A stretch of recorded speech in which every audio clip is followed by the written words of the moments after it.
একদিন শিয়াল মনে মনে ভাবছে অনেক দিন ধরে হাঁসের মাংস খায় না।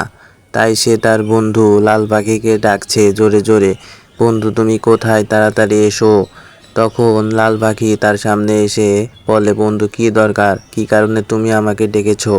আমাকে বলো, আমি তোমার মনের ইচ্ছা সব পূরণ করে দেব। আমি জানি তুমি কি খেতে চাইছো। তখন শিয়াল বলে, বন্ধু আমার অনেক হাঁসের মাংস খেতে ইচ্ছা করছে, তুমি কি আমার জন্য একটি হাঁস এনে দিতে পারবে? তখন পাখি বলে, বন্ধু এটা তো আমার জন্য কোনো ব্যাপারই না, তুমি এখানে ঘুমিয়ে থাকো, আমি তোমার জন্য হাঁস নিয়ে আসছি। এই কথা বলে লাল পাখি সেখান থেকে চলে যায় এবং শিয়াল সেখানে ঘুমাতে থাকে।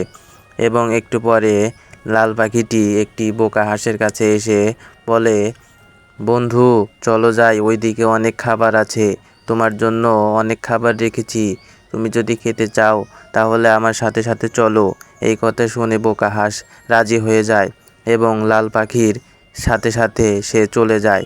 এবং অনেকক্ষণ আসার পর সে দুষ্টু শিয়ালের বাড়িতে এসে উপস্থিত হয় এবং সেই সুযোগে লাল পাখি তার বন্ধুকে ডাকতে থাকে, বন্ধু তুমি তাড়াতাড়ি এসো, তোমার জন্য একটি হাঁস নিয়ে এসেছি। এটা দেখে শিয়াল অনেক বেশি খুশি হয়ে যায় এবং লাল পাখিকে সে ধন্যবাদ দেয় এবং হাঁসকে বলে, তোর দিন শেষ, এখন আমি তোকে মজা করে খাবো বোকা হাঁস। এই কথা বলে বোকা হাঁসকে শিয়াল খেতে থাকে এবং আর বলতে থাকে, হাঁসের মাংস অনেক টেস্টি, তোমরা যারা হাঁসের মাংস খাও তারা কমেন্টে জানাও বন্ধুরা। এরকম আরো গল্প দেখতে চাইলে চ্যানেলটিকে সাবস্ক্রাইব করো, লাইক করো এবং কমেন্ট করো বন্ধুরা।